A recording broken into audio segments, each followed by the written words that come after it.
உழைப்பவரே உயர்ந்தவர் புரட்சித் தலைவி எம்ஜிஆர் அவர்கள். உழைப்பவர்களே உயர்த்தப்படுவார்கள் மாண்புமிகு எடப்பாடியார் அவர்களை வணங்கி 1972 முதல் அரசியலிலே 53 ஆண்டு காலம் அனுபவம் வாய்ந்த திரு கே செங்கோட்டையன் அவர்களுடைய வளர்ச்சிக்கும் முன்னேற்றத்திற்கும் வெற்றிக்கும் மிக முக்கியமான காரணமாக எனது தந்தை திரு கே காளியப்பன் அவர்கள் அன்று முதலே செயல்பட்டு வந்தார்கள் என்பது நிதர்சனமான உண்மையாகும். ஆனால் அதையெல்லாம் புறந்தள்ளிவிட்டு 2.5 கோடி தொண்டர்களுக்கு துரோகம் இழைத்துவிட்டு மாண்புமிகு புரட்சித் தலைவி அம்மா அவர்களால் வளர்த்தெடுக்கப்பட்ட இந்த இயக்கத்திலிருந்து துரோகம் செய்து வெளியேறிவிட்டு இன்றைய தினம் தாவகவிலே அடக்கமாகி அங்கே இருந்து பல்வேறு குற்றச்சாட்டுக்களை மாண்புமிகு எடப்பாடியார் மீது கூறி வருகிறார். அது அனைத்தும் தவறானது. இந்த ஈரோடு மாவட்டத்திலே அஇஅதிமுக என்னும் இயக்கம் வளர்வதற்கு மிக முக்கியமான காரணமாக எங்களது குடும்பம் இருந்து கொண்டிருக்கின்றது என்பது நிதர்சனமான உண்மையாகும். நாங்கள் இல்லை என்றால் நிச்சயமாக எங்களது சித்தப்பா திரு கே செங்கோட்டையன் அவர்கள் 2016 தேர்தலில் தோற்கடிக்கப்பட்டிருப்பார். அதே போல 2016 தேர்தலிலே வெற்றி பெற்றிருக்க மாட்டார். 2006 தேர்தலிலுமே வெற்றி பெற்றிருக்க மாட்டார். இதுதான் நிதர்சனமான உண்மை. நாங்களும் எங்களது குடும்பங்களும் எங்களது சொந்த பந்தங்களும் மற்றும் கழக தொண்டர்களும் உழைத்த உழைப்பிற்காகவே அங்கே கோபிச்செட்டிப்பாளையத்திலே 9 முறை அவர் வெற்றி பெற்றிருக்கின்றார். கழக தொண்டர்களும் நாங்களும் இல்லை என்றால் அவர் நிச்சயமாக வெற்றி பெற்றிருக்க மாட்டார். நாங்கள் தான் அவருடைய வெற்றிக்கு முழுமையான காரணம். தொண்டர்களும் சொந்த பந்தங்களுமே இவர்களை எல்லாம் அனாவசியமாக வெளியேற்றிவிட்டு இன்றைய தினம் பல்வேறு விதமான குற்றச்சாட்டுக்களை எங்கள் மீது சுமத்தி கொண்டிருக்கின்றார்கள்.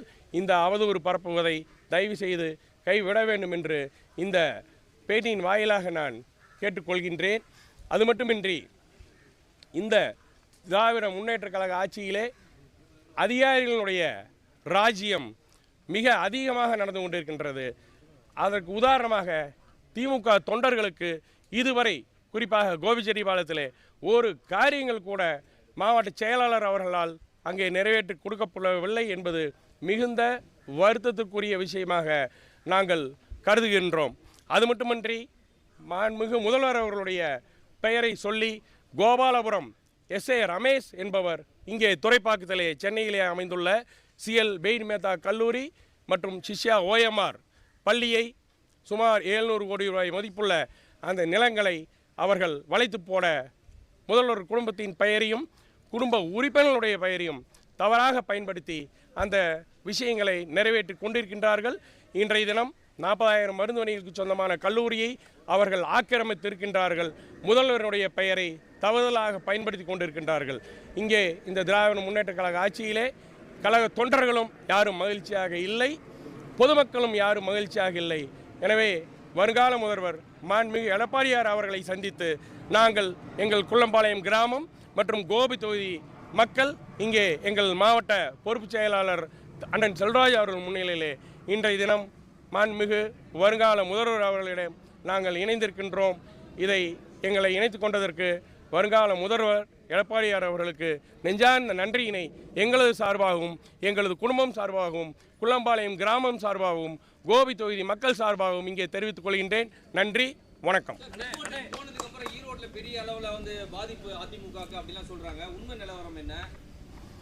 வருகின்ற 2026 பொதுத் தேர்தலிலே யாரை கழக வேட்பாளராக அண்ணன் எடப்பாடியார் அறிவித்தாலும் அவரே இரட்டை இலை சின்னத்திலே அங்கே வெற்றி பெறுவார் என்பதை மிக உறுதியாக நான் இங்கே தெரிவித்துக் கொள்கின்றேன்.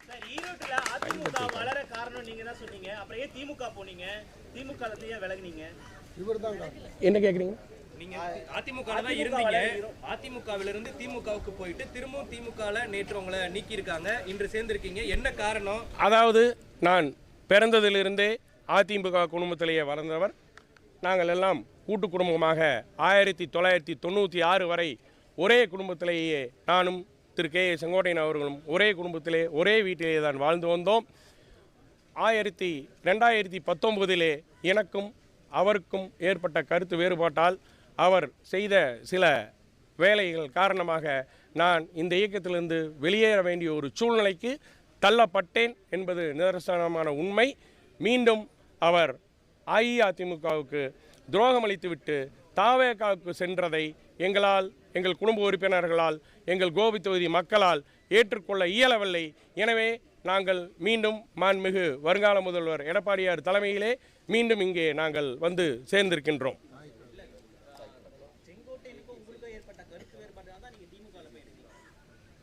ஆமாம், திரு செங்கோட்டையன் அவர்களுக்கும் எனக்கும் ஏற்பட்ட கருத்து வேறுபாட்டால் நான் அஇஅதிமுகவிலிருந்து வெளியேறுவதற்கு கட்டாயப்படுத்தப்பட்டேன் என்பதே உண்மை.